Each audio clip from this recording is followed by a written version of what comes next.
माननीय अध्यक्ष महोदय, गृह विभागाच्या मागण्यांवर सन्मान्य सदस्य श्री विजय वडेट्टीवारजी, सन्मान्य भास्कर जाधवजी, सन्मान्य रोहित पवारजी, श्रीमती सुलभाताई खोडके, डॉक्टर नितीन राऊत, श्रीमती मनीषाताई चौधरी, श्री वरुण सरदेसाई, श्री दिलीप लांडे, श्री नारायण आबा पाटील, श्री शेखर निकम, श्री रईस शेख, श्री विकास ठाकरे, श्रीमती सुलभाताई गायकवाड, श्रीमती रंजना जाधव, श्री सुनील शेळके, श्री अभिजित पाटील, श्री किशोर जोरगेवार, श्री विलास भुमरे, श्री विजयसिंग पंडित, श्री कैलास पाटील आणि श्री मुरजी पटेल, श्री विश्वजित कदम या सन्माननीय सदस्यांनी या ठिकाणी आपली मतं व्यक्त केली, काही सूचना देखील दिल्या, काही त्या भागातल्या तक्रारी देखील समोर मांडल्या। खरं म्हणजे भास्करराव, तुम्ही अंतिम आठवड्याचं जे काही भाषण करायचं होतं ते आजच करून टाकलं, त्यामुळे आता अंतिम आठवड्यामध्ये कायदा सुव्यवस्था तुम्हाला घेताच येणार नाही, कारण नाही त्याचं उत्तर मी आज सगळं देऊन टाकणार आहे, त्यामुळे अंतिम आठवड्याकरता कायदा सुव्यवस्थेचं फारसं काही शिल्लक राहणार नाही। मोठे आहेत ना, आपल्या वजनाप्रमाणेच इश्यू असतात, आपले छोटे मोठे इश्यू नसतात, पण तुमचं वजन छुप आहे। माननीय अध्यक्ष महोदय, कायदा आणि सुव्यवस्थेच्या संदर्भात चर्चा होत असताना खरं म्हणजे महाराष्ट्र हे कायदा आणि सुव्यवस्थेच्या दृष्टीनं देशामध्ये एक अतिशय चांगलं राज्य मानलं जातं, स्थैर्य असलेलं, कायदा आणि सुव्यवस्था असलेलं राज्य मानलं जातं। आणि ही गोष्ट देखील खरी आहे की महाराष्ट्रामध्ये विविध प्रकारच्या घटना या होत असतात। घटना झाल्यानंतर त्याला आपण रिस्पॉन्स कसा देतो, त्याचं डिटेक्शन होतं की नाही, कन्व्हिक्शन होतं की नाही, या गोष्टी अधिक महत्त्वाच्या असतात। जगाच्या इतिहासामध्ये असं कुठलंच राज्य नाही की ज्या ठिकाणी गुन्हे घडले नाहीत। गुन्हे घडत असतात कारण प्रवृत्ती असतात, पण गुन्हेगारी प्रवृत्तीवर आपण कारवाई करतो की नाही, हा खरं म्हणजे कायदा आणि सुव्यवस्थेचा एक महत्त्वाचा निकष असतो। आणि किती गुन्हे घडले यापेक्षाही सेफ्टीचं परसेप्शन काय आहे हे अत्यंत महत्त्वाचं असतं। आणि त्या दृष्टीने ही गोष्ट खरी आहे की आपण जर बघितलं तर देशामध्ये महाराष्ट्र एक अतिशय महत्त्वाचं राज्य आहे। आणि देशामध्ये जर आपण तुलना केली तर जसं भास्कररावनी सांगितलं की आपला क्रमांक 8वा आहे देशामध्ये। जे काही वेगवेगळ्या प्रकारे महत्त्वाचे जे गुन्हे होतात, ओव्हरऑल गुन्ह्यांमध्ये महाराष्ट्राचा क्रमांक 8वा आहे। दिल्ली, केरळ, हरियाणा, तेलंगणा, मध्य प्रदेश, ओडिशा, आंध्र प्रदेश ही सगळी जी महत्त्वाची राज्य ही क्राईममध्ये आपल्यापेक्षा पुढे आहेत। आणि आपण जर शहरांचा विचार केला तर पहिल्या 5 मध्ये महाराष्ट्रातलं एकही शहर नाही। पहिल्या 10 मध्ये 7व्या क्रमांकावर आपल्याला नागपूर दिसतं, पण ते याकरता दिसतं की 2016 साली नागपूरमध्ये आपण नागपूर ग्रामीणचे जवळपास 25% भाग हा सामील केला, पण NCRBच्या डेटामध्ये त्याची लोकसंख्या ते पकडत नाहीत। त्यांचं म्हणणं असतं की सेन्ससची लोकसंख्याच आम्ही पकडू, आणि म्हणून गुन्हे वाढतात, पण लोकसंख्या मात्र आपण सेन्ससचीच पकडतो, म्हणजे 2011ची पकडतो। आणि म्हणून जर आपण 2011च्या सेन्सस मधलेच या भागातली लोकसंख्या पकडली तर नागपूर शहर हे 22व्या-24व्या नंबरवर जातं। त्यामुळे तसा विचार केला तर पहिल्या 10 मध्ये आपलं कुठलंही आपलं शहर नाही। मुंबई सारखी मेट्रोपोलिस ही देखील 15व्या क्रमांकावर आहे, पुण्यासारखी मेट्रोपोलिस 18व्या क्रमांकावर आहे। आपण बघितलं तर पहिल्या क्रमांकावर दिल्ली आहे, दुसऱ्यावर जयपूर आहे, तिसऱ्यावर इंदोर आहे, चौथ्यावर कोची आहे, 5व्यावर पटना आहे, मग लखनौ आहे, गाझियाबाद आहे, कानपूर आहे, कोझिकोड आहे। त्यामुळे तुलनेनं महाराष्ट्रातली जी शहरं आहेत शहरीकरण इतक्या मोठ्या प्रमाणात झाल्यानंतर, विकास इतक्या मोठ्या प्रमाणात झाल्यानंतर देखील कायदा आणि सुव्यवस्था ही आपल्याला या ठिकाणी एक प्रकारे चांगल्या पद्धतीची पाहायला मिळते. हे होत असताना आपण जर बघितलं तर माननीय अध्यक्ष महोदय, यामध्ये आता मी फार डिटेलमध्ये सगळ्या जाणार नाही, पण एकूण जर गुन्ह्यांची संख्या आपण बघितली, म्हणजे मी नेहमी इतके वर्ष माझ्या भाषणात सांगतो की स्टॅटिस्टिक्स हे महत्वाचं नसतंच. Statistics is always misleading. Perception काय हे अधिक महत्वाचं असतं. तरी देखील काही गोष्टी या स्टॅटिस्टिक्सनेच सांगाव्या लागतात. म्हणून मी सांख्यिकी आपल्या पुढे ठेवतो की 2024 मध्ये 2023च्या शी आपण जर तुलना केली तर गुन्ह्यांमध्ये 2586 ची घट आहे, त्याच्यामध्ये वाढ नाही आहे. आणि सदरची घट जी आहे ही आपल्याला खून, दुखापत, दरोडा, जबरी चोरी, घरफोडी, चोरी, दंगल, फसवणूक इत्यादी हेडमध्ये मोठ्या प्रमाणात घट झालेली पाहायला मिळते. काही गोष्टींमध्ये वाढ झालेली पाहायला मिळते. आणि त्यात महत्वाची वाढ कशात आहे तर विनयभंग आणि बलात्कार या दोन संज्ञांमध्ये आपल्याला वाढ झालेली पाहायला मिळते. पण सातत्याने आपण जर बघितलं तर जेव्हापासून 2013 साली आपण निर्भयानंतर या संपूर्ण क्राईमची डेफिनेशन बदलली आणि त्याला अपग्रेड केलं. म्हणजे पूर्वी ज्या गोष्टींना आपण विनयभंगाच्या संज्ञेत पकडायचो त्याला आता बलात्काराच्या संज्ञेत पकडलं जातं. आपण 13 साली अमेंडमेंट केली आणि अमेंडमेंट करून आपण एक एक स्टेप, जेव्हा निर्भयाची घटना झाली तेव्हा IPCत अमेंडमेंट झाली आणि त्या अमेंडमेंटमध्ये पूर्वी आपण ज्या घटनांना विनयभंगाचं कलम लावायचो त्या घटनांना 2013 पासून आपण बलात्काराचं कलम लावतो, त्याच्या खालच्याला आपण विनयभंगाचं कलम लावतो. कडक केल्या आपण. त्याच्या डेफिनेशन ज्या आहेत त्या अतिशय कडक आपण डेफिनेशन केल्या आणि आपण फ्री रजिस्ट्रेशन ऑफ कंप्लेंट केलं.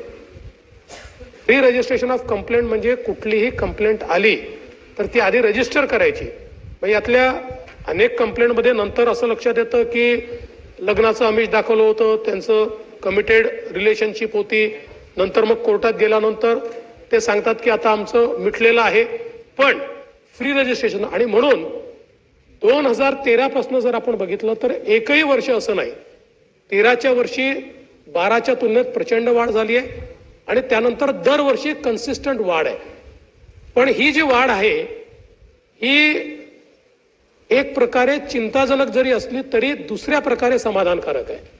याचं कारण काय आहे तर यापूर्वी आपण जर बघितलं तर समाजामध्ये या घटनांची नोंद करणं हा एक सोशल टॅबू होता. समाजाचं प्रेशर असायचं आणि त्या समाजाच्या प्रेशरमुळे अनेक वेळा अशा प्रकारे त्या ठिकाणी घटना दाखल व्हायच्या नाहीत. म्हणजे मला आपल्याला या निमित्ताने सांगितलं पाहिजे की हे का महत्वाचं आहे जे मी सांगतोय.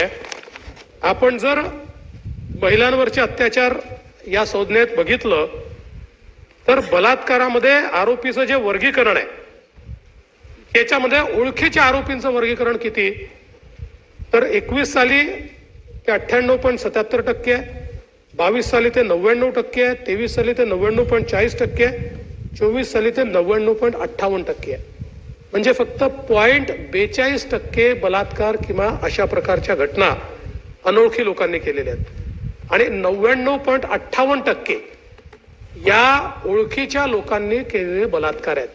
आणि म्हणूनच जरी या घटनाचं रजिस्ट्रेशन वाढत असलं तरी आपण हे लक्षात घेतलं पाहिजे की समाजामध्ये आता महिला बोलू लागल्या आणि घरचे लोक तुम्ही कंप्लेंट करू नका, लग्न होणार नाही, समाज काय म्हणेल याच्या पलीकडे चाललेला आहे. ही या संदर्भात समाधानाची बाब आहे.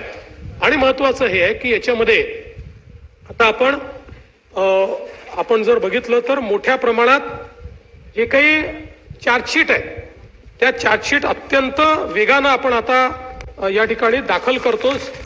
60 दिवसामध्ये चार्जशीट दाखल करणे या संदर्भात आता आपला जो काही रेट आहे हा 90% वर गेलाय. म्हणजे 90% केसेसमध्ये आपण 60 दिवसाच्या आत, आणि आपला प्रयत्न आहे की 100% केसेसमध्ये आपल्याला 60 दिवसाच्या आत तो त्या ठिकाणी न्यायचा आहे. आणि मला या निमित्ताने रायगडचं अभिनंदन करायचं आहे. म्हणजे तिथल्या पोलिसांचे अभिनंदन करायचंय आणि रायगडच्या कोर्टाचे अभिनंदन करायचं आहे. नुकतंच मागच्या आठवड्यामध्ये रायगडच्या मांडवा पोलीस स्टेशनमध्ये विनयभंगाचा गुन्हा घडला. विनयभंगाचा गुन्हा घडल्यानंतर 24 तासात पोलिसांनी चार्जशीट दाखल केली आणि त्याच्यानंतर 24 तासात कोर्टाने गुन्हेगाराला शिक्षा दिली. म्हणजे 48 तासामध्ये त्या ठिकाणी शिक्षा दिली. मला असं वाटतं की यातनं एक गोष्ट आपण लक्षात घेतली पाहिजे, आहे ते कायदे देखील पूर्ण आहेत. विशेषतः BNS सारखा जो नवीन कायदा भारतीय न्याय संहिता आलेला आहे, या कायद्याने अशा प्रकारच्या घटनांमध्ये गतिशीलता आणण्याकरता आणि रेट ऑफ कन्व्हिक्शन वाढवण्याकरता प्रचंड मोठी व्यवस्था उभी केलेली आहे. आणि म्हणून मला असं वाटतं की पोलीस, प्रॉसिक्युशन आणि कोर्ट या तिघांनीही जर गांभीर्याने काम केलं तर आपण रेट ऑफ कन्व्हिक्शन वाढवू शकतो आणि याचा वेग देखील आपण या ठिकाणी मोठ्या प्रमाणात वाढवू शकतो. आज आपण जर बघितलं तर विशेषतः बलात्काराच्या घटनांमध्ये मी सांगितलं 60 दिवसात निर्गतीचं जे प्रमाण आहे ते 94% आहे यावर्षी. म्हणजे आपण विचार करा आपण किती वाढ त्याची होत गेली आहे. तर आपण समजा 2020 साली 45% आपले प्रकरण हे 60 दिवसामध्ये आपण त्याची निर्गती करायचो आणि त्याची चार्जशीट दाखल व्हायची. ते आता 2024 साली 94%वर आपण पोहोचलो आहोत. पुढच्या वर्षी म्हणजे 2025 साली 99% आपण पोहोचू. क्वचितच एखादं प्रकरण असं राहील की ज्याच्यामध्ये काही गॅप्स असल्यामुळे आपल्याला त्या ठिकाणी ते करता येणार नाही. अनेक महिलांवरच्या घटनांना प्रतिबंध करण्याकरता योजना आपण केल्या आहेत. त्यामध्ये पोलीस आयुक्तालय आणि अधीक्षक स्तरावर, घटक प्रमुख स्तरावर आपण महिला सहाय्यता कक्षाची एक स्थापना केलेली आहे. म्हणजे खालच्या स्तरावर नाही, घटक प्रमुख जे आहेत त्या स्तरावर आपण ते केलेलं. आणि प्रत्येक पोलीस ठाण्याला म्हणजे सातत्याने मागणी येते की महिला पोलीस स्टेशन उघडा. आपण कॉन्शियस निर्णय घेतला, एक महिला पोलीस स्टेशन उघडायचं, तिथे 0चा FIR दाखल करायचा, तिथनं पोलीस स्टेशनला पाठवायचं. किंवा तिथेच जर प्रत्येक महिलांवरच्या गुन्ह्याची उलगडा करायचा असेल तर मग जॉग्राफिकल लोकेशनला कुठेही असतील तरी त्यांना तितक्या दूर त्या पोलीस स्टेशनला जावं लागेल. आणि म्हणून आपण मागच्या काळात कॉन्शियस निर्णय घेतला की प्रत्येक पोलीस स्टेशनमध्ये महिला एक डेडिकेटेड असा सेल आपण तयार केलेला आहे. आणि कुठल्याही क्षणी महिला जर एखादी तक्रार नोंदवायला गेली तर महिला अधिकाऱ्यांनीच ती तक्रार नोंदवून घेतली पाहिजे. अशा प्रकारचा आपण निर्णय केलाय. तशा प्रकारची व्यवस्था ही आपण केलेली आहे. आणि यासोबत विशेष न्यायालय आपण काही कार्यरत केले आहेत. आता नुकतंच लक्षात आलं की कारण शेवटी महिलांवरचे विशेष न्यायालय जे आहेत हे डेझिग्नेट माननीय उच्च न्यायालय करतं. आता आपल्या इकडे त्या न्यायालयातले न्यायाधीश बदली झाले, काही ठिकाणी रिटायर झाले. आणि त्यामुळे असं लक्षात आलं की मंजूर न्यायालयात मोठ्या प्रमाणात पण कार्यरत न्यायालय कमी आहेत. आणि म्हणून परवाच मी जी मुख्यमंत्री आणि मुख्य न्यायाधीश बैठक झाली त्या बैठकीत हा विषय फ्लॅग केला आणि मला माननीय मुख्य न्यायाधीशांनी त्या ठिकाणी आश्वस्त केलं की तात्काळ जेवढे महिलांच्या संदर्भात आणि पॉक्सोच्या संदर्भात जेवढे न्यायालय मंजूर आहेत ते सगळे न्यायालय कार्यरत होतील एवढं त्या ठिकाणी जे काही आपले जे जजेस आहेत अपॉइंट करायचे आहेत ते आम्ही तात्काळ अपॉइंट करू अशा प्रकारे त्यांनी आपल्याला या ठिकाणी सांगितलेलं आहे. दुसरं आपण दामिनी पथक, निर्भया पथक, भरोसा सेल अशा अनेक गोष्टी याच्यामध्ये सुरू केलेल्या आहेत ज्यातनं अल्पवयीन मुलींना आधार मिळावा. म्हणजे आता मोठ्या प्रमाणात आपण शाळा कॉलेजेसमध्ये आपल्या महिला पोलिसांनी जावं, PSI महिलांनी जावं, त्या ठिकाणी संवाद करावा अशा प्रकारचा उपक्रम सुरू केला. आणि काही जिल्ह्यांनी हा उपक्रम अतिशय चांगल्या प्रकारे त्या ठिकाणी राबवलेला आहे. मनोधैर्य योजनेच्या अंतर्गत देखील आपण अर्थसहाय्य करतो. आणि निर्भया फंडाचा एक विषय कोणीतरी मगाशी मांडला होता, त्या संदर्भात मी सांगू इच्छितो की 250 कोटी रुपये आपल्याला मिळाले होते, त्यापैकी 235 कोटी आपण खर्च केलेले आहेत आणि उरलेले 15 कोटीही आपण वेळेत त्या ठिकाणी खर्च करणार आहोत. त्यामुळे ते पैसे खर्च होत नाही किंवा केले नाहीत अशा प्रकारचं हे काही योग्य नाहीये. 112 आपला जो नंबर आहे या नंबरच्या माध्यमातून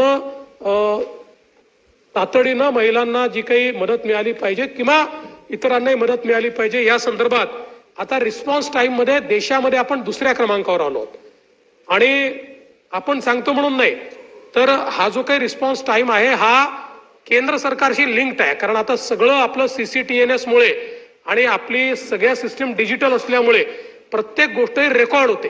त्याच्यामुळे किती वेळात आपण पोहोचलो या संदर्भातला सगळा रेकॉर्ड त्या ठिकाणी येतो. कॉल आल्यानंतर किती वेळात पोलीस पोहोचतात याच्यामध्ये तेलंगणा पहिल्या क्रमांकावर, आपण दुसऱ्या क्रमांकावर. पण आपण हे ठरवलंय की कुठल्याही परिस्थितीत यावर्षी आपण तेलंगणाचा टायमिंग मॅच करायचा आणि पुढच्या वर्षी तेलंगणापेक्षाही क्विक रिस्पॉन्स आपण करायचा.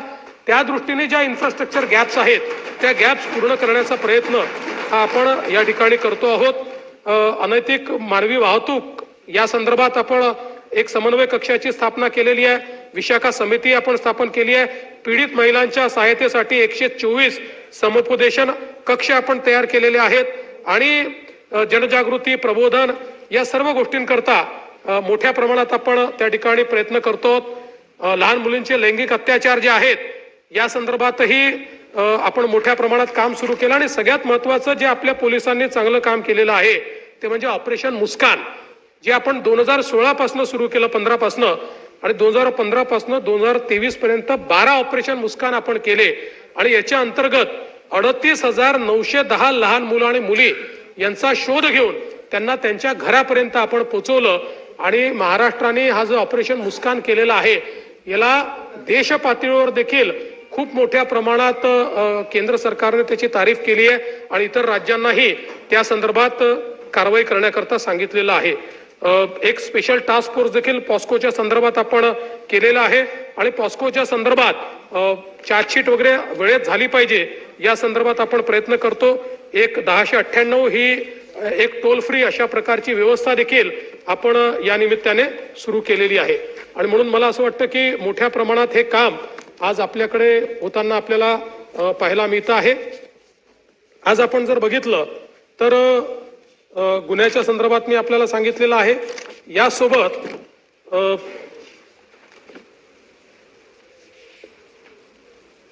रेट ऑफ कन्व्हिक्शन, दोषसिद्धीचा दर हा देखील एक महत्वाचा निकष आहे. कारण आपल्याला माहिती आहे की गुन्हेगारांवर आपण वचक तेव्हाच बसवू शकतो जेव्हा गुन्हेगाराला माहिती असेल की मी गुन्हा केला तर मी सुटून जाणार नाही, मला त्या ठिकाणी शिक्षा होऊ शकते. मला आपल्या निश्चित लक्षात आणून द्यायचं आहे की 2008, 2009, 2010, 2011, 2012 या 5 वर्षाचा आपण रेट ऑफ कन्व्हिक्शन महाराष्ट्राचा पाहिला तर तो 9% ॲव्हरेज, 9%. म्हणजे 100 गुन्हेगारांपैकी 91 सुटत होते आणि केवळ 9 गुन्हेगार त्या ठिकाणी पकडले जात होते किंवा त्यांना शिक्षा होत होते. 2014 साली आपण त्या ठिकाणी 14 GR काढले आणि त्याचं इम्प्लिमेंटेशन सुरू केलं आणि त्यानंतर 2015 पासून तो वाढणं सुरू झालं. 2015ला तो 33% झाला, मग 34% झाला. आज मला सांगताना आनंद वाटतो की 2024चा आपला रेट ऑफ कन्व्हिक्शन हा 50% पर्यंत पोहोचलेला आहे. म्हणजे ॲव्हरेज 9%वरनं आपण 50%वर पोहोचलो.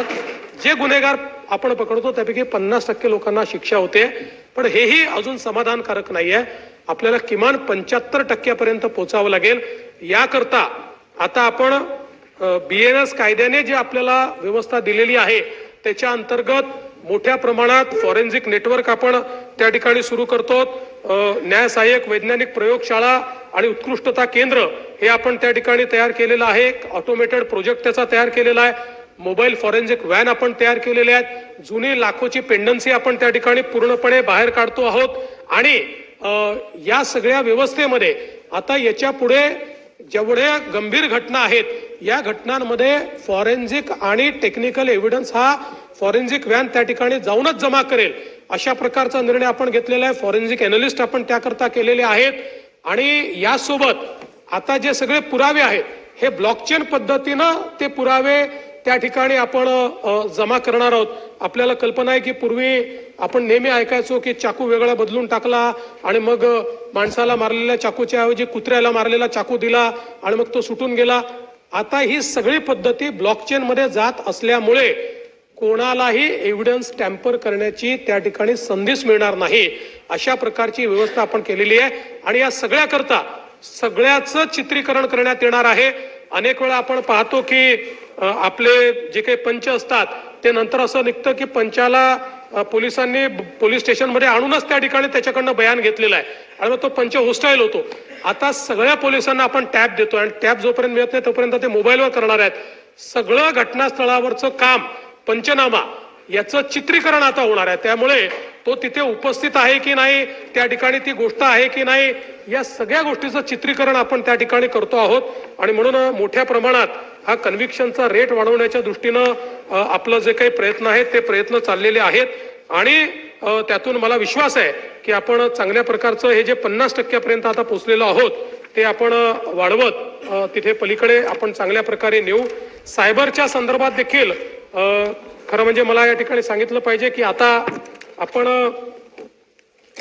सायबरच्या संदर्भात आपण 51 सायबर लॅब आपल्या तयार केलेल्या आहेत. आणि आपलं महासायबर नावाचं जे एक अतिशय महत्वाचं हेडक्वार्टर हे आता नवी मुंबईमध्ये तयार झालेलं आहे. आणि देशाच्या पातळीवरचं सर्वात आधुनिक अशा प्रकारचं सायबर हेडक्वार्टर हे आता महाराष्ट्रामध्ये झालेलं आहे. परवाच्या मंत्रिमंडळाच्या बैठकीत आम्ही त्याला कॉर्पोरेशनमध्ये रूपांतरित केलं, कारण 3 राज्यांनी आपल्याला आपल्या सायबर एक्सलन्स सेंटर जे आहे याला त्यांच्या राज्याचं काम दिलेलं आहे की आमच्या राज्यामध्ये येऊन अशा प्रकारचं सायबर सेंटर तुम्ही तयार करा.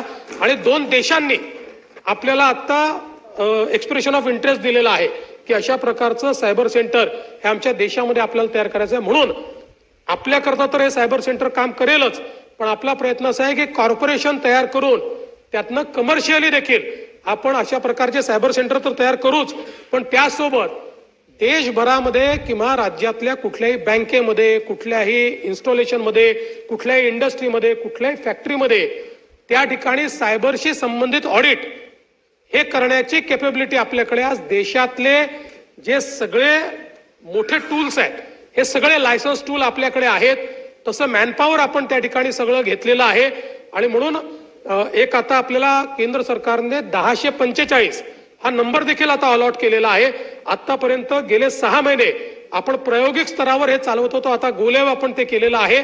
आणि मला सांगितलं पाहिजे की येत्या काळामध्ये आपली कॅपेबिलिटी असेल की एखादा सायबर गुन्हा घडल्यानंतर 24 तासामध्ये आपण किमान तो उघडकीस आणू शकू.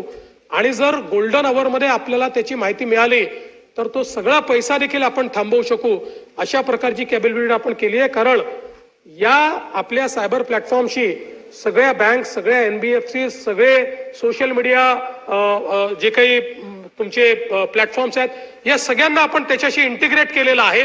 आणि म्हणून एक फार मोठी कॅपेबिलिटी सायबरच्या क्षेत्रात आपण तयार केली आहे.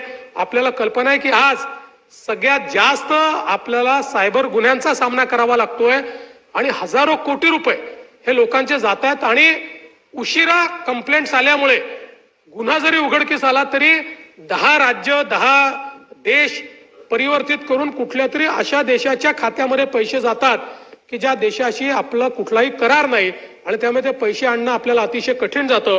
आणि म्हणून गोल्डन अवर मध्ये हे काम करण्याच्या दृष्टीने खूप मोठ्या प्रमाणात आपण त्या ठिकाणी आपण काम करतोय. आता 2024 मध्ये याचाच उपयोग करून नाही करावं लागतं. आता आपण जी प्लॅटफॉर्म आपण तयार केलेला आहे, बँकांनी जर सपोर्ट केला नाही, आता फॉर्च्युनेटली सुप्रीम कोर्टाने तर असाही निर्णय दिलाय की जेव्हा फ्रॉड होतो आणि त्या फ्रॉडमध्ये जर बँकांची चूक असेल तर आता बँकांनी पैसे भरून द्यायचे. आता सुप्रीम कोर्टाचा निर्णय आलेला आहे. आतापर्यंत बँका तयार नसायच्या, पण आता बँकांनी ते पैसे भरून द्यायचे आहेत. त्यामुळे आता बँका ज्या आहेत अशा याच्यात आता म्हणजे आता मी आपल्याला सांगतो की 2024 साली जवळपास 440 कोटी रुपये हे आपण या फ्रॉड्समध्ये थांबवले, बँकांमध्ये गोठवले आणि त्या लोकांचे ते पैसे जे आहेत ते आपण परत केले. आणि त्यासोबत एक ऑपरेशन ब्लॅकफेस आपण सुरू केलेला आहे, ज्याच्या अंतर्गत लहान मुलांचे अश्लील व्हिडिओ असतील, पोर्नोग्राफिक व्हिडिओज असतील, हे सोशल मीडियावर शोधून काढायचे आणि ते सोशल मीडियावरनं त्या ठिकाणी काढून टाकायचे. यापूर्वी आपल्याला अशा प्रकारच्या गोष्टींकरता केंद्र सरकारकडे जावं लागायचं, त्यांना विनंती करावी लागायची. उदाहरणादाखल एखादा सेन्सिटिव्ह कम्युनल अशा प्रकारचा एखादी गोष्ट टाकल्यानंतर आपल्याला सेंट्रल गव्हर्नमेंटकडे जावं लागायचं, त्यांच्याकडे आपल्याला विनंती करावी लागायची, मग ते त्या सोशल मीडिया प्लॅटफॉर्मला विनंती करायची. आणि अनेक वेळा मग शनिवार रविवार आला की ते सांगायचे आम्ही शनिवार रविवारी काम करत नाही, आम्ही सोमवारी काम करू. आणि मग त्याचा परिणाम असा व्हायचा की इकडे तर दंगली घडून जायच्या. आता ही कॅपॅबिलिटी आपल्याकडे तयार झाली आहे. त्याच्यामुळे आता अशा प्रकारच्या सोशल मीडिया प्लॅटफॉर्मला तात्काळ त्या क्षणी आपण सांगू शकतो. अर्थात प्रत्येक वेळी ते रिस्पॉन्ड करतात असं नाही, कारण ते आपल्या ज्युरिस्डिक्शनच्या बाहेर आहेत, ते परदेशात बसलेले आहेत. पण बहुतांश वेळी ते आपल्याला त्या ठिकाणी रिस्पॉन्ड करतात, काही काही वेळी करत देखील नाहीत. ही देखील एक चिंतेची बाब आहे, जी केंद्र सरकार करता देखील चिंतेची बाब आहे. पण त्या संदर्भातलं काम जे आहे ते निश्चितपणे मोठ्या प्रमाणात हे चाललेलं आहे. नार्कोटिक्सच्या संदर्भात खरं म्हणजे मी विश्वजितजी ज्यावेळेस राज्यपालांचं रिप्लाय म्हणजे अभिभाषणाला मी रिप्लाय दिला त्यावेळी त्याच्यावर अतिशय सविस्तर मी बोललेलो आहे. पण एवढंच सांगतो की त्या संदर्भात आता आपल्याला दिसतंय की खूप मोठ्या प्रमाणात कारवाई आपण सुरू केलेली आहे. आपण जसं सांगितलं की या ज्या फॅक्टरीत आता कुठेही बंद केमिकल फॅक्टरी असेल तर तिथे आपली व्हिजिट होते. MIDC ला आपण अलर्ट केलेला आहे. बंद केमिकल फॅक्टरी ही पोटेन्शियल ड्रग तयार करण्याची फॅक्टरी बनू शकते अशा प्रकारचं हे असल्यामुळे MSAB आपल्या MIDC कडनं तशा प्रकारचे आपण कुठे कुठे बंद फॅक्टरी आहेत त्याचं इन्स्पेक्शन आपण सुरू केलेलं आहे आणि मोठ्या प्रमाणात हे काम चाललेलं आहे. पण ही गोष्ट देखील खरी आहे की यात अधिक जाणीव जागृती करण्याची आवश्यकता आहे, कारण कमी क्वांटिटी असते आणि त्यात जास्त पैसा असतो, त्यामुळे ती पकडणं देखील अनेक वेळा कठीण जातं. आणि म्हणून या संदर्भात खूप मोठ्या प्रमाणात आपण एक कारवाई हातामध्ये घेतली आहे. आणि जसं मी त्या दिवशी सांगितलं की आपण हा निर्णय देखील या निमित्ताने केलेला आहे की कोणीही पोलीस हा जर NDPS संबंधित गुन्ह्यामध्ये पोलीस जर आढळला तर त्याला त्या ठिकाणी बडतर्फच करायचं, त्याला कुठल्याही परिस्थितीमध्ये सस्पेंड करायचं नाही. हा निर्णय देखील आपण केलेला आहे. आणि हे देखील मला सांगितलं पाहिजे की पहिल्यांदा राज्यामध्ये आपण प्रत्येक युनिट करता सेपरेट अँटी नार्कोटिक्स फोर्स आता तयार केला. त्याचे नवीन आपण जागा तयार केल्या, म्हणजे नुसतं असलेल्या फोर्समधनं कार्व आउट नाही केला, त्याच्या जागा तयार केला, त्याची हायरार्की तयार केली आणि प्रत्येक युनिटला त्या संदर्भातली कॅपॅबिलिटी आता आपण तयार करून दिलेली आहे, जेणेकरून पूर्वी मोठ्या युनिटमध्ये कमिशनरेटमध्ये अँटी नार्कोटिक सेल असायचा पण तो खाली नव्हता, तो आता प्रत्येक पोलीस स्टेशन पर्यंत हा अँटी नार्कोटिक सेल हा आता आपण तयार करतो आहोत, जेणेकरून त्याच्यावरही आपलं पूर्णपणे हो हो हो प्रॉब्लेम एकच सांगतो की नाही, त्याच्यातला प्रॉब्लेम एवढाच आहे की या ज्या गोष्टी खाली बसून ना मोहित बोलणं ज्या गोष्टी याच्यामध्ये वापरल्या जातात त्या साध्या लायसन्सवर इम्पोर्ट करावाच लागत नाही, साध्या लायसन्सवर प्रोक्युअर करावे लागतात. त्यामुळे आता जसं आपण काही निर्णय केले आणि ते बऱ्यापैकी करतोय की कोडीन, आपल्याला माहिती आहे कफ सिरप जे आहे याच्यामध्ये कोडीन असतं. आता मध्यंतरीच्या काळामध्ये कोडीनच्या बाटल्या घ्यायच्या कफ सिरपच्या आणि त्याचा नशा करायचा. आता नियम आपण केला आणि फार्मसीवाल्यांनी खूप आपल्याला त्याच्यामध्ये मदत केली. आता त्यांना आपण CCTV लावायला लावले आहेत आणि कोडीनच्या संदर्भात आपण त्यांना प्रिस्क्रिप्शन शिवाय कोडीन द्यायचं नाही आणि कुठल्या प्रिस्क्रिप्शनवर दिलं याचा रेकॉर्ड ठेवायला सांगितलेला आहे.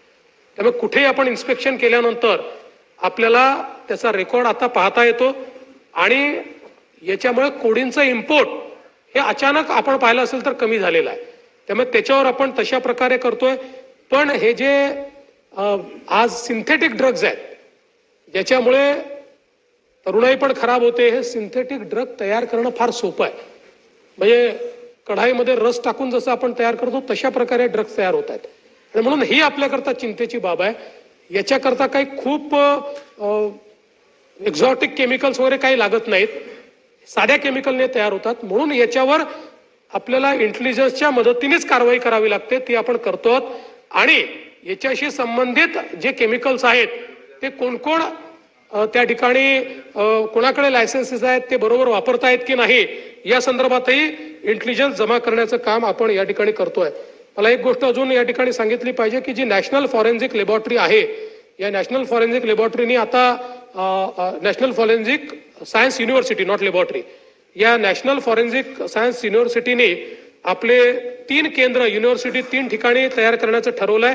त्याच्यामध्ये एक महाराष्ट्रामध्ये देखील आता त्यांनी कालच 18 मार्चला नोटिफिकेशन काढलं. एक महाराष्ट्रामध्ये, एक छत्तीसगडमध्ये आणि एक ओडिसामध्ये त्या ठिकाणी अशा प्रकारे ही महाराष्ट्रामध्ये नागपूरमध्ये ही आपली नॅशनल फॉरेन्सिक सायन्स युनिव्हर्सिटी ही त्या ठिकाणी तयार करण्याचा केंद्र सरकारने निर्णय घेतलेला आहे. याच्यामुळे फॉरेन्सिक सायन्समध्ये खूप मोठी कॅपेबिलिटी आपल्याकडे तयार होईल आणि त्यातनं गुन्हे जे आहेत त्या गुन्ह्यांच्या अन्वेषणामध्ये आपल्याला एक महत्वाचा फायदा हा त्या माध्यमातून मिळेल. यासोबत आपण जर बघितलं तर आता आपण आर्टिफिशियल इंटेलिजन्समध्ये देखील खूप मोठ्या प्रमाणात मार्वल नावाची एक प्रणाली विकसित केली आहे, ज्याच्यामध्ये Maharashtra advance research and vigilance for advance law enforcement limited अशा प्रकारे मार्वल ही आपण IIMच्या सोबत तयार केलेली अशा प्रकारची आपली एक खूप महत्वाची कंपनी आहे. या कंपनीच्या माध्यमातून आपण इतकी मोठी कॅपेबिलिटी तयार केलेली आहे की ज्यातनं आज केवळ पोलीस विभागाला नाही तर आपल्या कुठल्याही विभागाला AI मध्ये कुठल्याही प्रकारची मदत लागली तरी ती मदत आपण या ठिकाणी करतो. AI आणि मशीन लर्निंग या दोन्हीचं मॉडेल आपण तयार केलेलं आहे. भारत निवडणूक आयोगाने देखील आपली मदत ही इलेक्शनच्या काळामध्ये या मार्वलच्या माध्यमातून त्या ठिकाणी घेतलेली आहे. याच्यामध्ये smart city CCTV surveillance analysis आहे. याच्यामध्ये सीमा चौक्यांवर संशयास्पद वाहनांच्या हालचालीवर लक्ष ठेवणे आहे. बेकायदेशीर वितरणाचे सूचक विसंगत वर्तन ओळखण्याचे आणि मद्य उत्पादनाचे निरीक्षण करणे या सगळ्या गोष्टी याच्यामध्ये आहेत. आणि यासोबत आपण आता AIचा उपयोग करून म्हणजे मी एक आपल्याला उदाहरण सांगतो की मध्यंतरीच्या काळामध्ये नंदुरबारमध्ये एक घटना झाली आणि त्या घटनेमध्ये अतिशय अंधुक अशा प्रकारचा ज्याने मर्डर केला त्याचा फोटो आला आणि त्याच्या मोटरसायकलची नंबर प्लेट देखील ठीक आली नाही. पण आपण या AIचा उपयोग केल्यावर त्याचं एक्झॅक्ट स्केच आपल्याला तयार करता आलं आणि ती जी अर्धवट नंबर प्लेट म्हणजे तिरपी जी आली होती ती नंबर प्लेट देखील योग्य प्रकारे AIतनं रिकन्स्ट्रक्ट झाली आणि त्यामुळे 48 तासामध्ये तो आरोपी आपण त्या ठिकाणी पकडू शकलो. तर अशी AIची कॅपेबिलिटी ही आपण या ठिकाणी तयार केलेली आहे. आणि यातनं आपण आता वेगवेगळ्या विभागांना जी आपण त्यातनं मदत देतोय त्यामध्ये परिवहन विभाग आहे, वन विभाग आहे, कारागृह विभाग आहे, राज्य उत्पादन शुल्क विभाग आहे आणि मत्स्य व्यवसाय असे हे जे सगळे विभाग आहेत ज्यांचा लॉ एन्फोर्समेंटची कुठल्या ना कुठल्या पद्धतीनं म्हणजे मासेमारी करणारे बोटी वगैरे याचा लॉ एन्फोर्समेंटशी संबंध आहे अशा सगळ्या विभागांना आपण त्यातनं मदत करतो आहोत. आणि जवळपास याच्यामध्ये AI powered object detection, AI powered CCTV footage विश्लेषण, CDR, IPDR, TDR, AI powered chatbot विश्लेषण, स्मार्ट ऑप्टिकल कॅरेक्टर रिकॉग्निशन, चॅटबॉटने संचयित ट्रॅकिंग, भौगोलिक मॅपिंग विश्लेषण सक्षम करणे. म्हणजे मी आपल्याला उदाहरण सांगतो की आपण जर बघितलं तर आता एखादा व्यक्ती पळून गेलेला आहे, त्याला शोधण्याकरता 1 महिन्याचं 10 वेगवेगळ्या शहरातलं CCTV फुटेज, 1 महिन्याचं 10 वेगवेगळ्या, हे जर आपण AIला दिलं, या ठिकाणी आपण जी कॅपेबिलिटी उभी केली आहे तर जिथे जिथे फेस रिकॉग्निशन कॅमेरे सगळीकडे आहेत आपल्याकडे, त्या कुठल्याही फेस रिकॉग्निशन कॅमेऱ्यात तो आला असेल तर 5 ते 10 मिनिटांमध्ये हे AI टूल या 10 शहरातलं 1 महिन्याचं संपूर्ण CCTV नेटवर्क हे त्या ठिकाणी ट्रॅक करतं आणि कुठेही तो व्यक्ती आणि त्यांनी चेहरा म्हणजे त्यांनी कटिंग केली असेल, त्यांनी मिशी काढली असेल, त्यांनी दाढी वाढवली असेल तरीही आपण त्याला रिकॉग्नाइज करू शकतो, त्याला आपण पकडू शकतो. अशा प्रकारची कॅपेबिलिटी ही या ठिकाणी तयार झाली आहे. दुसरं आपल्याला माहिती आहे डेटा मायनिंग आपल्याला करावं लागतं CDRचं वगैरे. आता अनेक वेळा 3-3, 4-4 वर्षापूर्वीचं एखादी घटना असते त्यावेळी डेटा मायनिंग करण्याकरता पूर्वीची पद्धत आपली जी होती ती आपल्याला मॅन्युअली करावं लागायचं. त्यामुळे आता 1 वर्षाचा डेटा जर आपल्याला मॅन्युअली त्या ठिकाणी त्याचं मायनिंग करायचं असेल तर त्याला किती आपल्याला, पण आता हे जे टूल आपण तयार केलेले डेटा मायनिंगचे याच्यामुळे काही मिनिटांमध्ये आपण हा डेटा त्याला दिला की त्याचं मायनिंग करून त्या डेटातनं आपल्याला रिलेव्हंट डेटा हे AI टूल आपल्याला तयार करून देतं. आणि म्हणून मार्वल ही जी काही आपण एक व्यवस्था उभी केलेली आहे या व्यवस्थेतनं मोठ्या प्रमाणात आपण काम करतो. CCTVच्या संदर्भात आपण आता चांगल्या प्रकारची व्यवस्था सगळीकडे उभी करतो आहोत आणि सीसीटीव्ही मध्ये आर्टिफिशियल इंटेलिजन्सचा उपयोग आपण करतो आणि यासोबत याच सीसीटीव्हीचा उपयोग करून ट्रॅफिक मॅनेजमेंट मध्ये देखील आपण त्याचा उपयोग आता पुढच्या काळामध्ये चालू केलेला आहे. आपल्याला आज जे काही मॉड्यूल्स आपण एक गुगल सोबत करार केलेला आहे आणि त्या करारामध्ये आपण एक centre of excellence in AI Google सोबत तयार केलेला आहे. या centre of excellence in AI मध्ये समजा पुणे शहर आहे, पुणे शहरात ट्रॅफिकचे मोठे प्रॉब्लेम्स आहेत. गेल्या 1 वर्षाचं जे काही सीसीटीव्हीचं फीड आहे हे जर आपण त्याला दिलं, जे दिलंय आपण, तर त्याच्या आधारावर कुठल्या स्पॉटला जास्त ट्रॅफिक जाम्स होतात, कुठल्या काळामध्ये होतात, काही असे सण असतात किंवा काही एखादा काळ असतो किंवा काही सुट्ट्यांचे काळ असतात, कुठल्या टाइमला होतात, असं सगळं प्रेडिक्टिव्ह अनालिसिस करून आणि त्याच्यावर आपण काय उपाययोजना केली पाहिजे किंवा कसं डायव्हर्शन केलं पाहिजे अशा प्रकारचं आपल्याला त्यातनं जे आहे ते मिळतं. त्यामुळे सीसीटीव्हीच्या नेटवर्कचा आपण अतिशय चांगला उपयोग हा या निमित्ताने आता करतो आहोत. डायल 112च्या संदर्भात मी हे सांगितलेलंच आहे. खरं म्हणजे काही मुद्दे अजून या ठिकाणी आले. त्यातला एक महत्वाचा मुद्दा की पोलीस फोर्समध्ये आपल्या किती जागा रिकाम्या आहेत, तर मी भास्करराव सांगतो की आपल्या पोलीस फोर्समध्ये फक्त 10,500 जागा रिकाम्या आहेत. आणि त्यात दरवर्षी होतात 7 ते 8,000 जागा दरवर्षी रिकाम्या होतात. पण मला हे सांगताना आनंद वाटतो की आपण गेल्या 3 वर्षामध्ये 35,802 पोलिसांना भरती केलेला आहे. हा महाराष्ट्राच्या इतिहासातला रेकॉर्ड आहे. 35,000ची भरती आपण ही पूर्ण केलेली आहे. आता पुन्हा नव्याने भरती आपण त्या ठिकाणी काढतो. त्यामुळे रिटायरमेंटची मॅच करणारी भरती ही आता आपल्याकडे होते. काही फार कुठली गॅप ही आपल्याकडे नाहीये. PSI मध्येही गॅप ही आता बऱ्यापैकी आपण कमी केलेली आहे. साधारणपणे आपण बघतो PSI मध्ये 500-600ची गॅप नेहमी असते, ती पण आपण कमी केलेली आहे.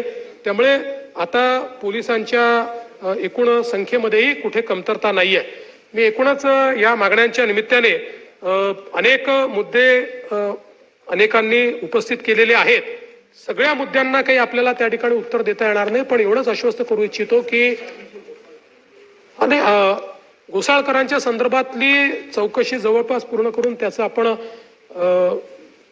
जे आरोपपत्र आहे तेही दाखल केलेलं आहे आणि त्याच्यामध्ये जो संबंधित व्यक्ती आहे त्यांनीच ते केल्याचे सगळे पुरावे, म्हणजे ज्याने तो फेसबुक लाईव्ह केला त्याचे सगळे पुरावे आपल्याला मिळालेले आहेत. आता त्याच्यामध्ये हे साहजिक आहे की कुटुंबाला क्लोजर हवं असतं, त्यामुळे कुटुंबाला असं वाटतं की याच्यात अजून काही आहे का. तर म्हणूनच मी पोलिसांना सांगितलं की जरी आपण त्या संदर्भात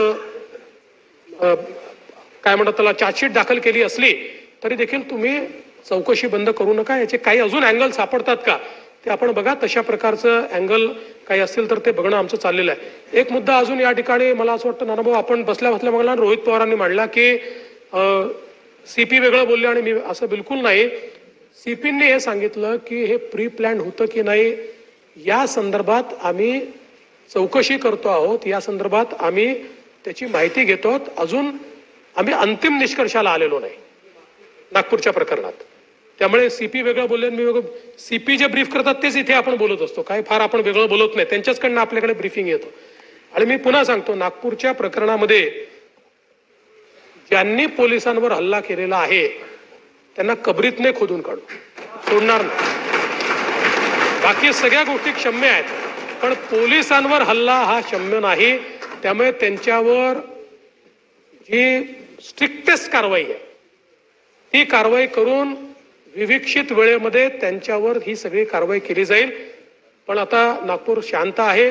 नागपूर तसं शांततेकरताच प्रसिद्ध आहे. 1992 नंतर नागपुरात आणून घेऊ नंतर मांडा. त्यामुळे 1992 नंतर नागपूरमध्ये कधीही दंगल झालेली नाही. त्यामुळे परवाचा झालेला इन्सिडन्स हा काही लोकांनी याच्याकरता काही हा समाज तो समाज असं नाही पण काही लोकांनी हा जाणीवपूर्वक केलेला त्या ठिकाणी लक्षात येतो. कारण जसं त्या ठिकाणी औरंगजेबाची कबर जाळली गेली आणि त्याच्यावर कुठली आयात लिहिलेली नव्हती, कुठलीच नाही. त्याचं नीट आम्ही व्हेरिफिकेशन केलं, त्याला मॅग्निफाय करूनही व्हेरिफिकेशन केलं. पण जाणीवपूर्वक आयाती जाळल्या अशा प्रकारचे त्या ठिकाणी मेसेजेस फिरवण्यात आले आणि त्यातून अशा प्रकारची घटना पुढची जी काही आहे ती घडलेली आहे. आणि म्हणून अशा प्रकारे जे लोक सामाजिक स्वास्थ्य बिघडवतात, जाणीवपूर्वक अशा प्रकारच्या अफवा पसरवतात, त्यांनाही दोषी धरण्यात येईल आणि त्याची कारवाई झालेली आहे. काही लोकांना पकडलेलं देखील आहे. त्यामुळे या संदर्भात कुठल्याही परिस्थितीमध्ये अतिशय कडक कारवाई ही केल्याशिवाय आम्ही थांबणार नाही. मी पुन्हा एकदा सभागृहाला या निमित्ताने आश्वस्त करू इच्छितो की कायदा आणि सुव्यवस्थेच्या निमित्ताने निश्चितपणे अनेक चॅलेंजेस आपल्या समोर आहेत, पण राज्य सरकार ते चॅलेंजेसला सामोरं जाऊन त्यातनं राज्यातल्या जनतेला चांगल्यात चांगलं कायदा आणि सुव्यवस्थेची परिस्थिती कशी असेल राखता येईल असा प्रयत्न राज्य सरकार निश्चितपणे करते. म्हणूनच अध्यक्ष महोदय, गृह विभागाशी संबंधित सन 2025-26 या आर्थिक वर्षासाठी पोलीस व तुरुंग या विभागासाठी मागणी क्रमांक B1 ते B11 या खालील 36,614 कोटी 68 लाख आणि 9,000 इतक्या रकमेच्या अर्थसंकल्पीय मागण्या सभागृहात सादर करण्यात येत आहेत. त्या सभागृहाने मान्य कराव्यात अशी सभागृहाला विनंती करतो. पुढचं अध्यक्ष महोदय,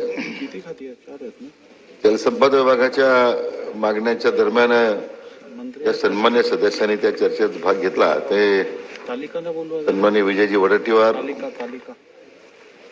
सन्मान्य सदस्य संजयजी कुटे, सन्मान्य भास्कररावजी जाधव, सन्मान्य शेखरजी निकम, सन्मान्य सदस्य श्रीमती सुलभाताई कोडके, सन्मान्य सदस्य दिलीपजी लांडे, त्याचप्रमाणे रोहित पवार, विजयराव शिवतारे, नारायण पाटील, सुनीलजी शेळके, अभिजितजी पाटील, कैलास पाटील, विश्वजितजी कदम, विलासरावजी भुमरे, बाबूरावजी कोहळीकर, रंजनाताई जाधव, रत्नाकरजी कुटे या सर्व सन्मान्य सदस्यांनी चर्चेत भाग घेताना आपल्या मतदारसंघातील विषयासंदर्भात काही सूचना केल्यात. योजनेचं सर्वेक्षण करावं, प्रशासकीय मान्यता देण्यात यावी, अनेक वर्ष प्रलंबित असणाऱ्या योजनेना पूर्ण करण्यासाठी निधी उपलब्ध करून द्यावा, अशा जे काही योजनेसंदर्भात किंबहुना जुने झालेल्या केटीवरचं रूपांतर बॅरेजेसमध्ये करावं, सिंचनाकरता अधिकाधिक लिंक कावला पूर्ण करून त्यामध्ये पाणी उपलब्ध करून द्यावं,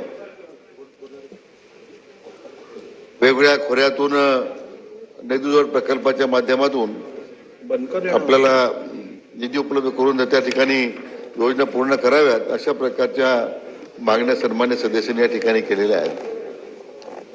मी सन्मान्य सदस्यांना आश्वासित करू इच्छितो की आपण केलेल्या ज्या मागण्या आहेत त्या संदर्भात निश्चितपणे आपल्या केलेल्या सूचनेवर महामंडळ विविध महामंडळाकडून काय कार्यवाही करण्यात येते आलेली आहे या संदर्भात आपल्याला करण्यात येते. अध्यक्ष महोदय, गोदावरी महामंडळाच्या कार्यक्षेत्रात 2024-25 वर्षात 27,897 हेक्टर सिंचन क्षमता निर्मितीचं उद्दिष्ट आपलं होतं. त्यामध्ये 23,837 सिंचन क्षमता या ठिकाणी निर्मितीचं उद्दिष्ट साध्य केलेलं आहे. अध्यक्ष महोदय, सन 25-26 मध्ये महामंडळाने 25,915 हेक्टर सिंचन क्षमता निर्मितीचे उद्दिष्ट ठेवले आहे आणि निश्चितपणे यावर्षी सुद्धा त्याच गतीनं हे उद्दिष्ट पूर्ण करण्याचं लक्ष्य आपण अध्यक्ष महोदय निश्चित केलेलं आहे. गोदावरी खोरे महामंडळाने यावर्षी देवगाव, हळदवाडी, पाटोदा, आंबेरी, साठवण तलावाचे उद्दिष्ट पूर्ण केले असून पुढल्या वर्षी ताजनापूर उपसा सिंचन योजना, कुणकेश्वर उच्च पातळी बंधारा व पिंपळगाव साठवण तलाव पूर्ण करण्याचे उद्दिष्ट ठेवले आहे. अध्यक्ष महोदय, कृष्णा खोरे महामंडळाच्या कार्यक्षेत्रात सुद्धा 85,309 हेक्टर सिंचनाचं उद्दिष्ट होतं, ते 63,778 आपण या ठिकाणी साध्य केलेलं आहे. यावर्षी आपण बार्शी उपसिंचन योजना, एकरूप उपसिंचन योजना, शिरापूर उपसा सिंचन योजना, सरफणाला मध्यम प्रकल्प, हनबरवाडी व धनगरवाडी उपसा सिंचन योजना, उडाळी व चिलेवाडी मध्यम प्रकल्प पूर्ण करण्याचं उद्दिष्ट ठेवले आहे. अध्यक्ष महोदय, अनेक जलाशयावर अतिक्रमण झालेली आहेत. कालव्यावर अतिक्रमण झालेली आहेत. ही संपूर्ण अतिक्रमण काढण्याबद्दल यावर्षी विशेष कार्यक्रम घेण्यात येणार आहे आणि तशा प्रकारच्या सूचना दिलेल्या आहेत. अध्यक्ष महोदय, खरं महामंडळाची जी स्वायत्ता आहे ती दिवसेंदिवस त्या ठिकाणी अनेक काही मागच्या वर्षांमध्ये ती कमी झाली आणि तेव्हा महामंडळाकडून जी अपेक्षा लोकांकडून आहे या ठिकाणी निधीचे स्रोत उभे करून महाराष्ट्र दुष्काळमुक्त करण्याचं जे स्वप्न आदरणीय प्रधानमंत्री महोदयांनी व माननीय मुख्यमंत्री महोदयांनी या ठिकाणी पाहिलेलं आहे त्या दृष्टीने पश्चिमेकडील समुद्रात वाया जाणारे पाणी दमणगंगा एक दरे गोदावरी, दमणगंगा वैतरणा गोदावरी, पार गोदावरी तसेच उल्हास वैतरणा गोदावरी या योजनेद्वारे 67.35 TMC पाणी गोदावरी खोऱ्यामध्ये आणण्याचा संकल्प अध्यक्ष महोदय आपण केलेला आहे. आणि या निमित्तानं विशेष करून महामंडळाला स्वायत्ता मिळावी म्हणून आणि पूर्णतः सरकारवर विसंबून आणण्याचे जे धोरण आतापर्यंत महामंडळाचं राहिलं आहे काही वर्षांमध्ये, तर पूर्णतः आता महामंडळाकडे असणारे ॲसेट मॅपिंग आपण सुरू करतोय, अतिक्रमण काढण्याची प्रक्रिया सुरू करतोय, महामंडळाच्या वतीने स्वतंत्र पर्यटन धोरण आपण विकसित करतोय, बाह्य स्रोत निधी उभा करण्यासाठी अध्यक्ष महोदय पण त्याची आता कार्यवाही करतोय. आणि म्हणून मला वाटतं अध्यक्ष महोदय पुढच्या 6 महिन्यामध्ये वर्षभरामध्ये महामंडळाचे जे स्वायत्ता आहे ती पूर्ण आपल्याला पुनर्स्थापित करता येईल. आणि म्हणून केवळ राज्याच्या अर्थसंकल्पावर अवलंबून राहणं आणि त्याद्वारे या सगळ्या महाराष्ट्र दुष्काळमुक्त करण्याची योजना पूर्ण होणं हे त्याला मर्यादा आहेत. आणि म्हणून महामंडळाच्या या अशा प्रकारच्या योजनेतून बाह्य स्रोतमधून निधी उपलब्ध करून अध्यक्ष महोदय आपण या सगळ्या योजना आपण पूर्ण करू शकतो याच्याबद्दल मी सभागृहाला आश्वासित करू इच्छितो. सन्मान्य विजय भाऊ वडेट्टीवार आणि इतर सन्मान्य सदस्यांनी गोसी खुर्द असेल अन्य तापी खोऱ्यातल्या काही योजनेच्या संदर्भात काही सन्मान्य सदस्यांनी सूचना केल्यात, काही कोकण खोऱ्यातल्या काही योजनेच्या संदर्भात या ठिकाणी उल्लेख झाला. अध्यक्ष महोदय या सगळ्या योजनेच्या संदर्भात सुद्धा काही विशेष तरतुदी करून आपल्याला या बाबतीमध्ये कार्यवाही करता येईल. म्हणून अध्यक्ष महोदय मी आपल्या अनुमतीने सन 2024-25 साठी जलसंपदा विभागाच्या मागणी क्रमांक I1 ते I7 अंतर्गत अनिवार्य खर्चासाठी 7,336.9986 कोटी आणि मागणी क्रमांक I3 ते I5 अंतर्गत कार्यक्रम खर्चासाठी रुपये 16,804 कोटी 32,13,000 इतकी अर्थसंकल्प तरतूद मंजूर करण्याची विनंती मी अध्यक्ष महोदय सभागृह या ठिकाणी करतो. अध्यक्ष महोदय, मी आपल्या सांस्कृतिक कार्य विभागाच्या निमित्तानं ज्या सन्मान्य सदस्यांनी या ठिकाणी चर्चेत भाग घेतला ते सन्मान्य सदस्य संजय कुटेजी, भास्कररावजी जाधव, रोहितजी पवार, मनीषाताई चौधरी, सुलभाताई खोडके, दिलीपराव लांडे, विजयराव शिवतरे, नारायणराव पाटील, शेखरजी निकम, श्रीमती रईस शेख, विलास ठाकरे, विकास ठाकरे, सुलभाताई गायकवाड, संजयजी जाधव, श्रीमती संजना जाधव, सुनीलजी शेळके, अभिजित पाटील, किशोर जोरगेवार, भोमरे साहेब या सर्व सन्मान्य सदस्यांनी केलेल्या सूचना आहेत. याचा सुद्धा निश्चितपणे अंतर्भाव करून या बाबतीमध्ये विशेष कृती कार्यक्रम अध्यक्ष महोदय आपण त्या ठिकाणी आपलं करण्यात येईल. आणि म्हणून अध्यक्ष महोदय 2025-26 करता सांस्कृतिक कार्य विभागाच्या कार्यक्रम खर्चासाठी मागणी क्रमांक ZD1, ZD2, ZD5 मध्ये 1,186 कोटी व अनिवार्य खर्चासाठी मागणी क्रमांक ZD1, ZD2, ZD3 व ZD6 मध्ये 312 कोटी 57 लक्ष 48,000 अशी एकूण 1,458 कोटी 57 लक्ष 48,000 अर्थसंकल्प तरतूद सभागृहाने मंजूर करावी अध्यक्ष महोदय अशी विनंती करतो. पंकजाताई. अध्यक्ष महोदय, सन 2025-26च्या अर्थसंकल्पातील अनुदानाच्या मागण्यावर अनेक सन्माननीय सदस्यांनी भाग घेतला आणि त्यांच्या अत्यंत महत्त्वपूर्ण सूचना आणि काही प्रश्न देखील याच्यामध्ये मांडले. यामध्ये सन्माननीय सदस्य विजय वडेट्टीवारजी, सन्माननीय सदस्य संजय कुटेजी, सन्माननीय सदस्य रोहित पवारजी, सन्माननीय सदस्य सुलभा खोडकेजी, सन्माननीय सदस्य नितीन राऊतजी, सन्माननीय सदस्य मनीषा चौधरी, सन्माननीय सदस्य वरुण सरदेसाई, सन्माननीय सदस्य भास्करराव जाधवजी, या बरोबर सन्माननीय सदस्य दिलीपजी लांडे, या सर्व सन्माननीय सदस्यांनी, तसेच सन्माननीय सदस्य सुनील शेळके, या सर्व सन्माननीय सदस्यांनी आपले विषय त्याच्यामध्ये मांडलेले आहेत. प्रामुख्याने हा विषय जो आहे तो पर्यावरण आणि वातावरणीय बदल आहे आणि हा अत्यंत व्यापक विषय आहे. याच्यामध्ये मोठ्या प्रमाणामध्ये उद्योगाच्या प्रदूषणाचा विषय आहे. त्याच उद्योगाच्या प्रदूषणाबरोबर लोकल बॉडीज ज्या आहेत, आपल्या नगरपालिका, महानगरपालिका, मोठ्या ग्रामपंचायती यांच्या मधून होणाऱ्या प्रदूषणाचा विषय आहे. त्याचबरोबर आपलं जे मेडिकल फील्ड आहे, मेडिकल वेस्ट आहे, त्याचं एक मोठं प्रदूषण आहे. ई वेस्ट आहे, टेक्नॉलॉजीचं जे स्क्रॅपिंग आहे त्याचं एक मोठं वेस्ट आहे आणि फार व्यापक असा विषय आहे.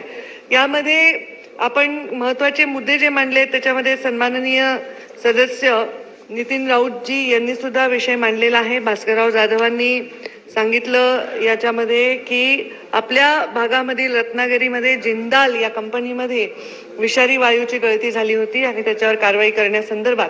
तर ज्या दिवशी वायूची गळती झाली, ही घटना घडली, त्या अनुषंगाने महाराष्ट्र प्रदूषण कंट्रोल बोर्डाने त्याला 12 डिसेंबर 2024 रोजी पाहणी करून त्यांना त्यांच्या त्रुटी वगैरे सांगून त्यांच्यावर कारवाई करण्यासंदर्भामध्ये त्यांना तसे आदेश दिलेले आहेत. त्यांची सुनावणी सुद्धा घेतलेली आहे. काही विद्यार्थी याच्यामुळे बाधित होते, त्यांच्यावर देखील उपचार करून त्यांना म्हणजे मदत करण्यात आलेली आहे. कुठली मनुष्यहानी किंवा अत्यंत मोठ्या प्रकारचा आढळ ह्याच्यामध्ये झालं नाही. तसंच सन्माननीय सदस्य भास्करजी जाधव यांनीच पुष्कर केमिकल्स आणि फर्टिलायझर या कंपनीमध्ये जो स्फोट झाला त्याचा मुद्दा उपस्थित केला होता. हो, हा स्फोट झाला होता. 5 युनिट त्यांचे कार्यान्वित आहेत. त्यामध्ये त्यांना निर्देश दिलेले होते. 17 डिसेंबर 24 रोजी, 30 जून 24 रोजी त्यांना अंतरिम आदेश बजावण्यात आले आणि 31 जुलै रोजी वायुगळती संदर्भात त्यांना निर्देश दिले. त्यामध्ये वायुगळती संदर्भात अंतरिम आदेश जेव्हा बजावण्यात आले, जखमी झालेल्या लोकांच्या संदर्भातल्या कारणे दाखवा देखील नोटीस दाखवण्यात आले. ह्याच्यावरही आपलं समाधान नसेल, सातत्याने होत असेल, मला मान्य आहे, कारण शेवटी आम्ही जेव्हा प्रश्न विचारतो तेव्हा तांत्रिक उत्तरं येतात आणि त्या केवळ तांत्रिक उत्तरावर मी डिसिजन घेणं योग्य नाही. तर तुमचं त्याच्यावर समाधान झालं नसेल तर याच्यामध्ये अधिकची खोलवर जाऊन कारवाई करण्यात येईल. परत एकदा जरी अशी घटना घडली तर त्यांना कुठल्याही प्रकारचं शेल्टर मिळणार नाही. अशी घटना नाही घडावी यासाठी त्यांनी काय बदल करायचे त्याच्याबद्दल अत्यंत खंबीरपणे पावलं उचलली जातील. याचबरोबर आपण लोटे MIDCच्या संदर्भामधला सुद्धा विषय मांडला होता. प्रदूषित पाणी खाडीमध्ये सोडलं जात आहे. तर नक्कीच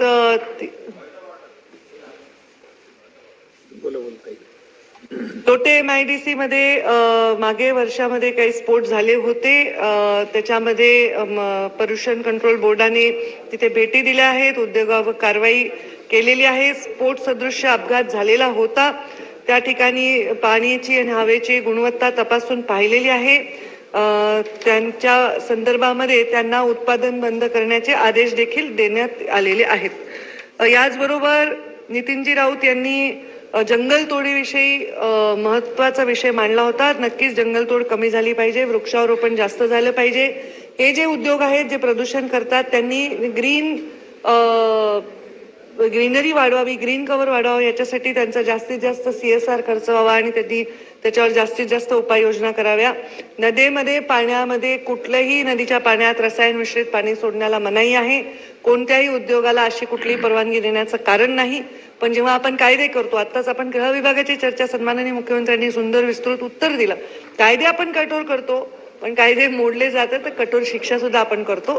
तर त्यामुळे आमचे कायदे जर कोणी मोडले तर त्याच्यावर कठोरात कठोर शिक्षा ही नक्कीच करण्यात येईल. मॅनग्रोव्हच्या संदर्भात मनीषाताईंनी जे प्रश्न मांडलेला आहे त्याच्या संवर्धनानिमित्त आम्ही खरंच प्रयत्नशील आहोत. त्याच्यावर जास्तीत जास्त भर देऊ. शासकीय जमिनीवर सुद्धा म्हणजे त्यांचं म्हणणं आहे की वेस्ट पासून एनर्जीचा बनवण्याचा प्रकल्प राबवा. नक्कीच रिन्युएबल एनर्जीमध्ये आम्ही याच्याबद्दल एखादा चांगला प्रस्ताव आपल्याकडे तयार झाला तर तो नक्कीच देऊ. रस्त्याच्या कामामध्ये धूळ हा एक कॉमन प्रश्न आहे.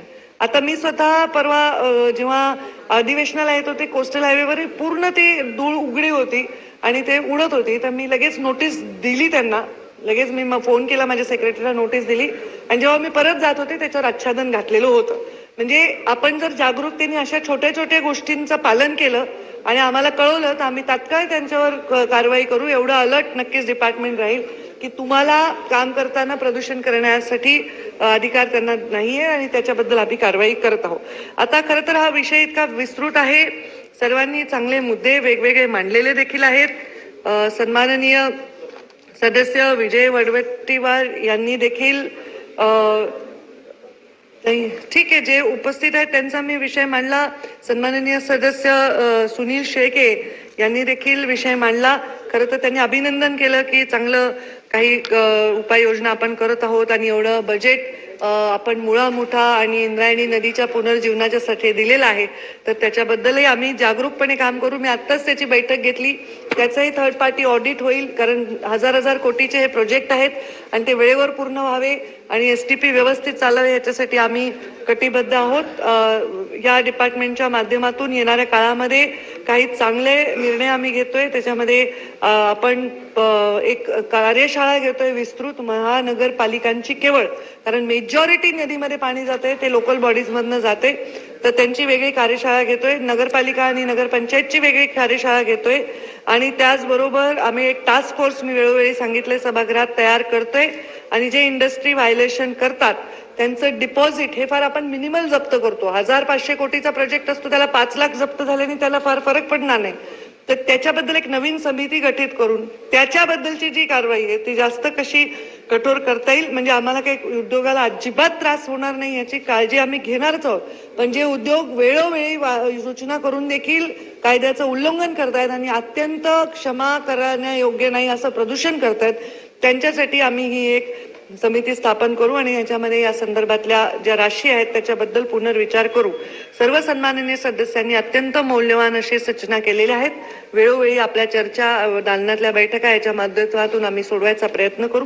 तरीही मी सभागृहाला विनंती करते की आज 2025-26च्या आर्थिक वर्षाकरता पर्यावरण व वातावरणीय बदल विभागाच्या मागणी क्रमांक U1 ते मागणी क्रमांक U5 अंतर्गत अनिवार्य घटकांतर्गत रुपये 17,43,16,000 आणि कार्यक्रम घटका अंतर्गत रुपये 450,03,000 अशा एकूण 467,43,19,000 इतक्या अर्थसंकल्पीय तरतूद सभागृहाला मंजूर करण्यासाठी मी आपल्या माध्यमातून विनंती करत आहे. काय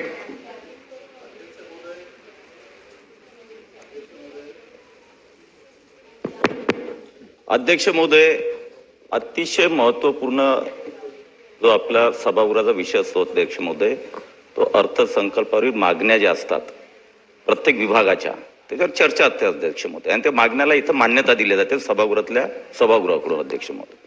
अध्यक्ष महोदय, मला ज्ञात आहे की जलसंपदा विभागाला 2 मंत्री आहेत अध्यक्ष महोदय, परंतु अध्यक्ष महोदय मी ज्या भागात येतो, मी माझ्या भागातले ज्या विषय मांडले अध्यक्ष महोदय, गांभीर्यपूर्वक 3-4 विषय, अतिशय महत्वाचे विषय सभागृहाच्या निदर्शनाला आणून दिले अध्यक्ष महोदय. कब्जे हक्काची रक्कम असेल, यासाठी अध्यक्ष महोदय हजारो जे पुनर्वसित शेतकरी आहेत ते वाट पाहतात अध्यक्ष महोदय. 191 कोटीचा विषय अध्यक्ष महोदय, बाकीच्या जिल्ह्यामध्ये ते घेत नाहीत. इथं आमच्या जिल्ह्यामध्ये महसूल विभाग ते अडून ठेवलेला आहे, त्याच्यावर काही उत्तर आलं नाही अध्यक्ष महोदय. अध्यक्ष महोदय, हे 2-3 विषय जे पुन्हा लोक अदालतमध्ये 7 ते 8 हजार लोकांचा लोक अदालतमध्ये विषय अध्यक्ष म्हणजे जिगाव प्रकल्पाचा, तोही विषय त्यालाही उत्तर आलं नाही अध्यक्ष. आम्ही हे विषय यासाठी मांडतो अध्यक्ष महोदय की सभागृहामध्ये या विषयाला ऍड्रेस केला गेला पाहिजे आणि शेतकऱ्यांचं आणि ज्यांचं नुकसान होते आहे किंवा ज्यांना मदत करायची आहे त्याचं समाधान झालं पाहिजे, तरच या मागण्यांमध्ये जो आपण निधी करतो अध्यक्ष महोदय, त्यामधला निधी इकडे आपण देऊन या विषयांचं समाधान झालं पाहिजे. एवढ्यासाठी आम्ही या मागण्या करतो, गंभीरतेने आम्ही विषय मांडतो. त्या विषयाला मला माहिती आहे अध्यक्ष महोदय की जर 2 मंत्री जर असले तरी विखे पाटील साहेब सक्षम मंत्री आहेत, पण आमची अपेक्षा होती अध्यक्ष महोदय की या विषयाला न्याय मिळाला पाहिजे. जिगाव प्रकल्पाला मोठा 1 लाख हेक्टर जमीन ओलिताखाली येणारा मोठा प्रकल्प महाराष्ट्रातील अध्यक्ष महोदय आणि सगळे लाभार्थी किंवा ज्या समस्याग्रस्त वाट पाहतात अध्यक्ष महोदय आणि त्यामुळे जर त्याला उत्तर येत नसेल